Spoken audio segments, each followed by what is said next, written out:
Hey, what's going on, everybody? Welcome into this episode of Winning Bets. I'm, of course, Jason Mattis, and we're here to talk some NFL today. You guys remember there's that great contest over on the Fox Bet Super 6 app where you predict 6 NFL games every week. If you can give them the winner and the margin for all 6 games, you can take home $100,000. As I mentioned last week, we're trying to do these with a special guest, get somebody else's opinions, and have some good fun each and every single week. Well, this week is no different. We've got a special guest. His name is Henry. Let's go and pull him in. Let's meet Henry. What's going on, Henry?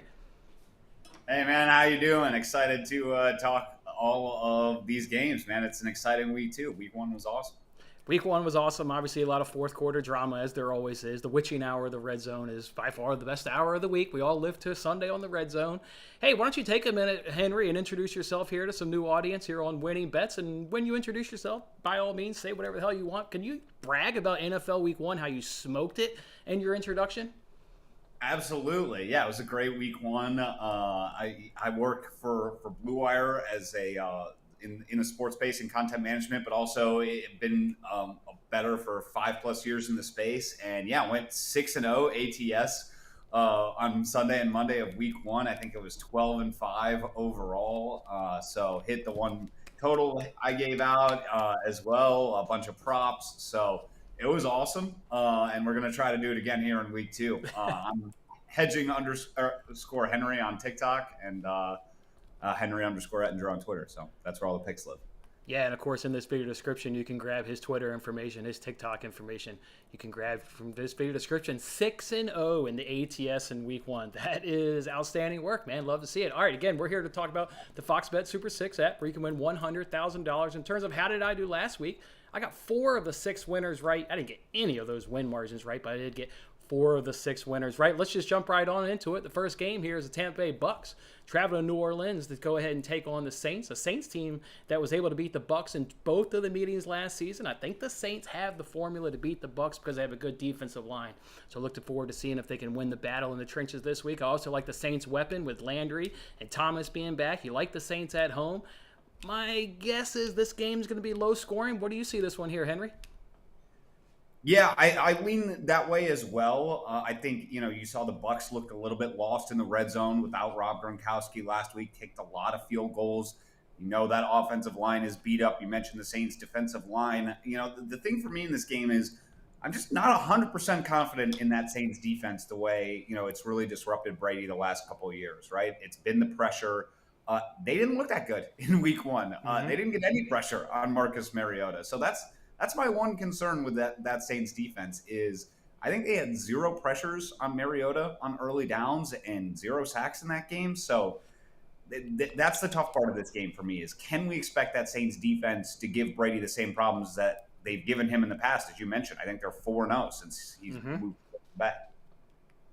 Now, that's a little bit in terms of watching red zone and not watching a game. Did they not put pressure on Mariota because they were maybe worried about his feet? So they tried to contain the edges to keep him in the pocket because they don't have those same concerns this week with Brady. He's not going anywhere. He's a statue back there and a damn good statue back there slinging the ball. But he's not going to get out of the pocket like a Mariota or some of these other quarterbacks. So that's the only thing you downside in terms of watching the red zone is you don't get a true feel for these games. All right, but in terms of my prediction, though, I am going to lean on the Saints here at home. Always tough to go in the Superdome and pull off a win. I'm going to lean on this head-to-head dominance that the Saints have had. I'm going to go with the Saints, and I believe the Saints can get the win by 3 to 4 points. What was your prediction here? I went the opposite way. I'm on the Bucks. I do think this is going to be a low-scoring, close game, but I'm on the Bucks in that 3 to 4 point range because I just think that Brady again. I think will have this history in the back of his mind a little bit, and I'm just not sure what we're getting from that Saints defense. I'm not 100% confident it's going to be the same repeat.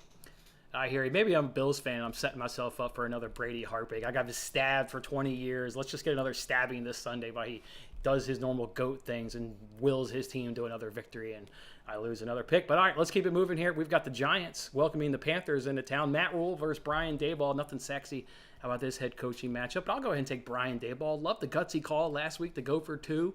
Rookie head coach. He knows his job is not threatened. So love the aggressiveness there to go for 2 on the road. The Panthers, they lost the game in the fourth quarter, and the Giants won the game in the fourth quarter. Those things can carry over from week to week, and those things will resonate with the players of how do they finish those games. Giants on the home opener. They beat this Panthers team 25-3 last season. I'm not trusting Baker Mayfield. I'm not really trusting Daniel Jones, but I'm taking the home side here. What about you? Once again, Jason, I'm on the opposite side of you here. I think this is an overreaction to the Giants in week one. I didn't love the way the Giants offense looked in week one. I thought they did not show a lot of trust in Daniel Jones. And Daniel Jones, a weird phenomenon. He is terrible at home, ATS, compared to most quarterbacks. He is like 12-17, I think, ATS at home. Usually teams have a home field advantage. He's the opposite. He is great on the road. He is bad at home. I thought the Panthers should have won that game. I'm a Browns fan, but Jacoby Brissett faked a spike. That game should have been the Panthers. So I think this is a classic zigzag spot where I'm going to take the team that I think is actually slightly better as an underdog.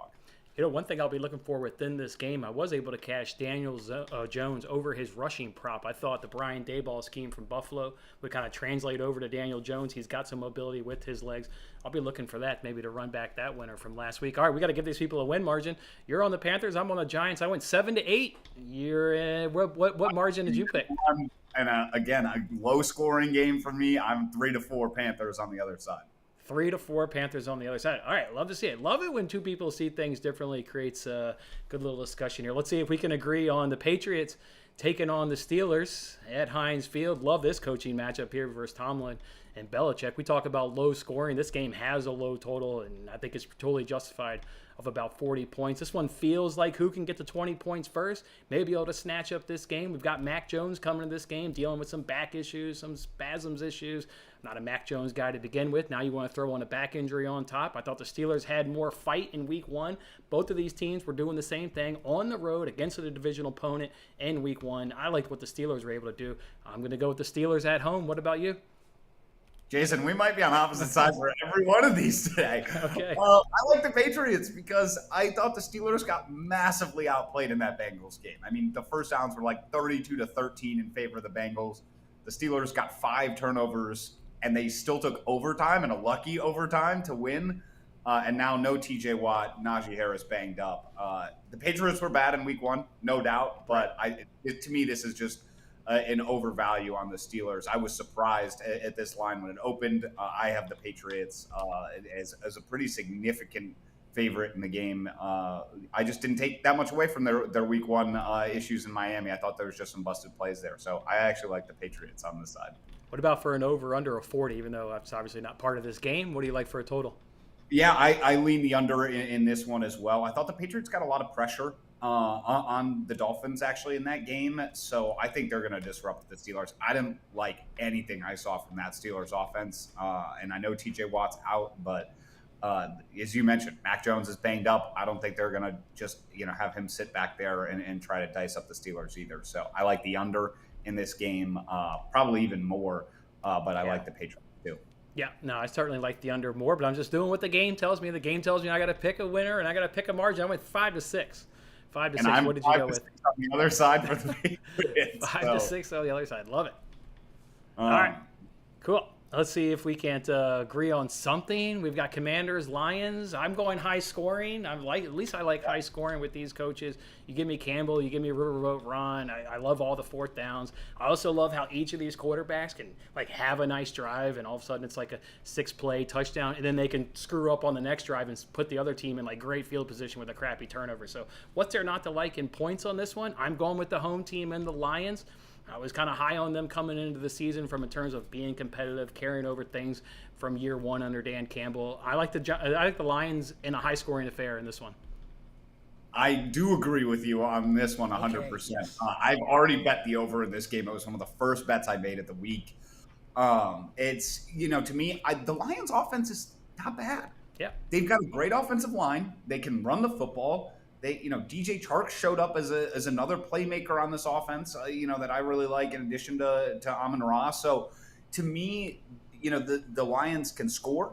And yes, their secondary can be taken advantage of, but I'm just going to fade Carson Wentz. I mean, yes, he lost the Commanders in week one, but he had some really ugly plays in that game. I'm going to bank on the fact that that's going to come at some point again in this one. So I like the Lions again in a high-scoring affair. I love the over, but I like the Lions too. I mean, Wentz in that fourth quarter was Wentz, right? Terrible interceptions, good comeback drive for a touchdown. I mean, that was Wentz to a nutshell, what he gets. So definitely plays a nice to an over. All right, so we agree on the over. We agree on Lions. See if we can agree on a win margin of 5-6. Where'd you put it at? I put it at 3-4. I do think this will be a close game. I do think the Commanders can put up some points too, as we mentioned, but similar range. But I got the Lions pulling out a close one. I mean, the win margins on this app are ridiculous. They're not really trying to give away $100,000. They just want people playing their game. Nobody, I don't even think, oh, my phone's over there, so I can't see if anybody won last week. Again, I got 12 points out of, I think, the 30, because you get 3 right if we're picking the winner. So, all right, let's have it. Let's move it on here to the 5th matchup. It's Seahawks versus 49ers. This one's not sexy. Geno Smith versus Trey Lance. I was on the Bears last week, so how about that? I was not on that 49ers train last week, and how could you not be, especially once you had that weather? You had to be on the Bears. So it's always the Bears. This one, Trey Lance, Geno Smith, it's like, I don't really want to watch this game. Don't expect Red Zone to be cut into this game all that often. This one breeds low scoring. I could care less. I went with the 49ers, but it's like, just give me the home team. Otherwise, there's not much in this matchup to get excited about. This is one of my most controversial positions of the week, but I love the 49ers in this spot. I think they're going to win by a lot. Okay. Again, classic overreaction. The Seahawks team is not good. They got 2 fumbles on the 1-yard line from the Broncos last week. I was on the Seahawks last week, but I was lucky to win that bet. The Broncos absolutely gave away that game. The Seahawks defense is terrible. Jamal Adams is now done for the year. He's their best run stopper. I don't think they're going to be able to stop this 49ers offense at all. I think the 49ers are going to run the ball all over them. I get the concerns with Trey Lance, but I am all in on the 49ers winning big in this game. I can't see Geno Smith starting out 2-0. I can't see him starting off 2-0 as well. I do have a touch closer to you. I do agree with your insight that you think it's going to be a run-heavy game script by the 49ers. If you're looking to play any player props, certainly just go to the rushing market and try and take some overs there by the 49ers. All right, so you've got 49ers big. I think I put it at 1-2. Yeah, I did 1-2. I got a close game. Nothing I like. What was your margin if you got it by big? I think 13-14 is the range on the app. I had this game at 13.5 when I projected the spread. So I'm putting it at 13-14 for the 49ers. Okay, so you're easily taking, I think the line is what, 9 or 9.5, something like that, right around 10. I had it at 9.5. It actually dropped a little bit to 8.5 or 9 in some spots, but I took it at 9.5.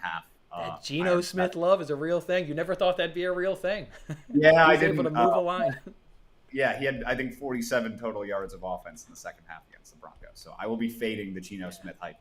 Yeah, without that 12th man, too, he's going to struggle on the road. All right, cool. So we both there agreed on it. We got one more game. It's between the Bears and the Packers there on Sunday Night Football. You know what I'm going to look for here, Henry? I'm going back a year. I'm going back to 2021 when the Packers went on the road and got their ass walloped in Week 1 against the Saints. They came back home in a divisional game, and well, it was close in the first half. They pulled away from the Lions.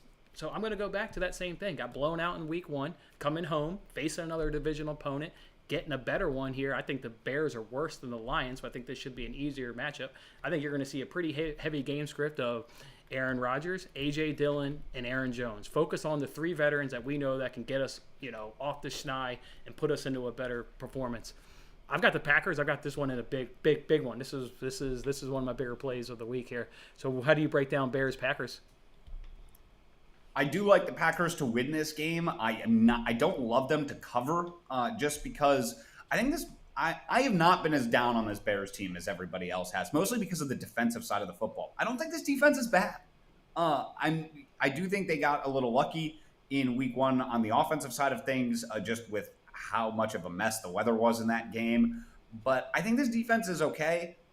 So I have the Packers winning by 7-8, which wouldn't be a cover, but it would be, the Packers winning. I know Aaron Rodgers owns the Bears. I don't think this Packers offense is broken by any means.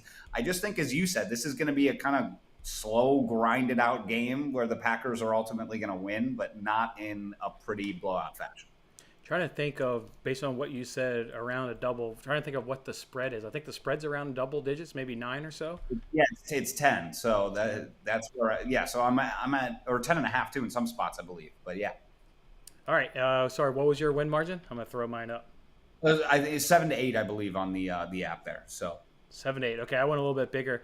As you can see right here, I went 15 to 18. I think again, this is yeah, like 2021. I mean, look at the opening play. If Watson doesn't drop that, I mean, I was on the Vikings, and that was a good job by me to be on it. But that, I mean, that changed the play right there. If it's a touchdown, a 75-yard bomb, that game can come out a little different. So while I got it right, I do expect a better performance from the Packers.